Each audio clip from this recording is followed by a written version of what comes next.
Good morning, dear student. I am Sharda Prasad, Assistant Professor from Mechanical Department, Bharati College of Engineering and Technology. Subject है theory of machine, diploma 5th sem mechanical. हमने इसके पहले single plate clutch पढ़ा था, उससे और multi plate clutch, उससे related numerical हम देखते हैं। और सिंगल प्लेट क्लच का बाह्य एवं आंतरिक व्यास क्रमशः 300 mm तथा 200 mm है। इसकी दोनों ओर की तले सक्रिय और तथा घर्षण गुणांक 0.2 है। यदि अधिकतम अनुपात दाब की तीव्रता 6 × 10⁴ न्यूटन पर मीटर स्क्वायर हो तो कितना स्प्रिंग भार प्रयुक्त होगा और 1200 RPM पर कितनी शक्ति क्लच द्वारा संचरित होगी। तलों का घिसाव एक समान मानिए। ये क्वेश्चन में दिया हुआ है। सबसे गिवन डाटा देखेंगे। क्लच का बाह्य व्यास दिया हुआ है 300 mm, इसको चेंज कर लेंगे 0.3 mm। क्लच प्लेट का आंतरिक व्यास 200 mm दिया हुआ, इसको 0.2 मीटर। अनुमत यानी प्रेशर कितना दिया हुआ, स्मॉल पी 6 × 10⁴ न्यूटन पर मीटर स्क्वायर। RPM है N 1200। घर्षण गुणांक म्यू = 0.2। बाह्य त्रिज्या R1 0.2 मीटर, D1 को हाफ कर देंगे तो 0.15 मीटर, और आंतरिक त्रिज्या R2 D2/0.1, तो इसको चेंज कर लेंगे तो 0.1 मीटर। यदि तलों का घिसाव यानी यूनिफॉर्म वेयर होगा तो C = स्मॉल p × R2। तो P की वैल्यू है 6 × 10⁴ और R हमारा है R2 0.10, तो 6 है। स्प्रिंग पर अनुप्रयुक्त भार W = 2πc R1 - R2, तो W = 2π 6000 0.15 - 0.10, W = 18885 न्यूटन। तो घर्षण का ऐंठन आघूर्ण T = 1/2 mu W N A R1 + R2, तो T = 1/2 0.2 1885 × 2 0.15 + 0.10, तो T = 9424 न्यूटन मीटर। संचरित शक्ति P निकालेंगे तो P होता है 2π/NT/60, तो 2π × 1200 × 94.24 / 60। इसको सॉल्व करेंगे तो 11,893 वाट आएगा। इसको चेंज करेंगे तो 11.84 किलोवाट। तो इस तरीके से हम प्लेट का न्यूमेरिकल सॉल्व करेंगे। तो हमको इसको सबसे पहले गिवन डाटा पता होना चाहिए। गिवन डाटा के उसको यूनिट कन्वर्जन करेंगे और उसके बाद आपको फॉर्मूला याद होना चाहिए, जैसे W का, C का, और यह आपका T की वैल्यू और P की वैल्यू फॉर्मूला आपको पता रहेगा, तब हम न्यूमेरिकल सॉल्व करेंगे। अब नेक्स्ट न्यूमेरिकल देखते हैं। इसी में ये है हमारा मल्टी प्लेट क्लच का क्वेश्चन। देखते हैं। 1200 RPM पर एक मल्टी प्लेट क्लच को 50 किलोन्यूटन शक्ति का संचालन करता है। घर्षण तल का घर्षण गुणांक 0.1 है।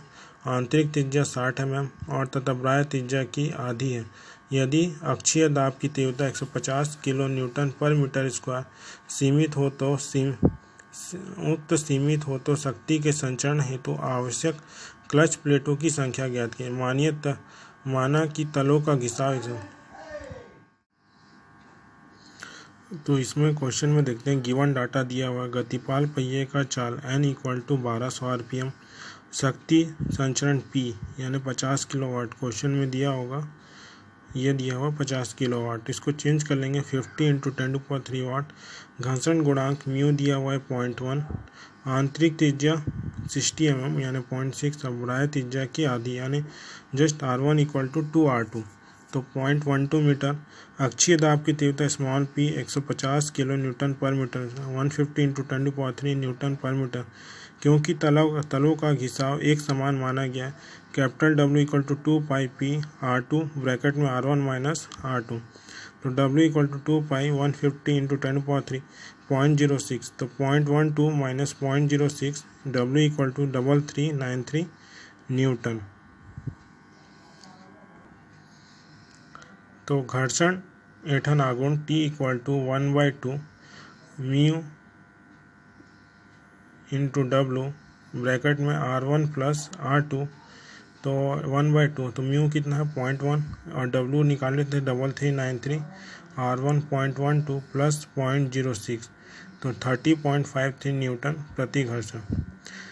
ऐंठन घर्षण को संचरित करना तो P into 60 divide by 2πn, तो 50 into 10³ into 60 divide by 2π, n की वैल्यू 1200। तो इस कैलकुलेशन को सॉल्व करेंगे तो 397.8 न्यूटन मीटर आएगा।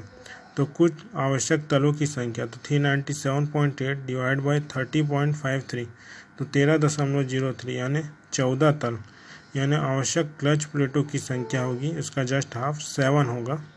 इस तरीके से यह न्यूमेरिकल हम सॉल्व करेंगे। अब एक अगला न्यूमेरिकल है सिंगल प्लेट क्लच का। एक प्लेट की क्लच सिंगल प्लेट द्वारा 900 RPM पर 7.5 किलोवाट का संचरण करती है। घर्षण यानी फ्रिक्शन लाइनिंग की औसत त्रिज्या उसकी चौड़ाई का अनुपात का 4 है। यदि औसतन दाब की तीव्रता 0.07 न्यूटन पर mm² और घर्षण गुणांक 0.25 हो तो घर्षण रिंग की बाह्य एवं आंतरिक त्रिज्या ज्ञात कीजिए। तो क्वेश्चन में सबसे पहले हमको क्वेश्चन को समझना पड़ेगा कि क्वेश्चन में हमको गिवन डाटा क्या दिया है। प्लेट की चाल यानी n हमको दिया हुआ है RPM 900, P दिया हुआ है 7.5 किलोवाट और यानी इसको चेंज कर लेंगे तो 7.5 इंटू 10³ वाट, और औसत दाब की तीव्रता PM 0.07 दिया हुआ है न्यूटन पर 10⁶ न्यूटन। घर्षण गुणांक म्यू इक्वल टू 0.25। यदि घर्षण की बाह्य त्रिज्या R1 और घर्षण रिंग की त्रिज्या R2 है तो घर्षण रिंग की औसत त्रिज्या RM equal to R1 plus R2। तो घर्षण रिंग की चौड़ाई होगी R1 माइनस R2, तो RM, ठीक है, तो R1 minus R2 is equal to 4।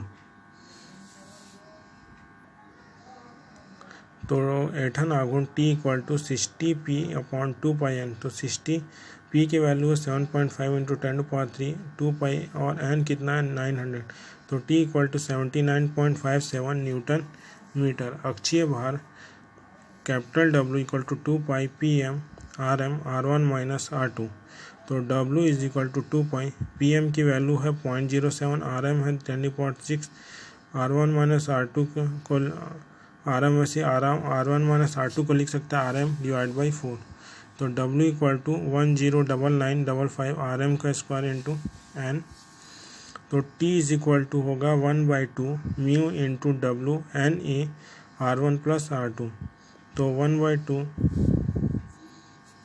0.25 W है 10995 RM का स्क्वायर और R1 प्लस R2 का होगा 2 RM, तो T की वैल्यू निकलेगी 54,977 RM की पावर Q, तो RM होगा 79.57 डिवाइड बाई 54,977, तो 0.113 मीटर। तो RM आएगा आपका 113 मीटर mm, ये आपका मिलीमीटर है। तो R1 plus R2 is equal to 2 RM is equal to 226, तो R1 minus R2 RM divide by 28.25, तो इन दोनों को इक्वेशन को सॉल्व करेंगे तो R1 प्लस R1 और R2 की वैल्यू आएगी। R1 आएगा 127.125 mm और R2 आएगा 98.875 mm। तो इस तरीके से हम क्वेश्चन को सिंगल प्लेट और मल्टी प्लेट के क्वेश्चन को इस तरीके से हम सॉल्व कर सकते हैं। इसके लिए आपको क्वेश्चन अच्छी तरीके से पढ़ना पड़ेगा, गिवन डाटा क्या दिया हुआ और कंडीशन के अनुसार आपको फार्मूला का पुट करना पड़ेगा और कैलकुलेशन पार्ट करना पड़ेगा। तो आगे नेक्स्ट वीडियो में देखेंगे। Thank you.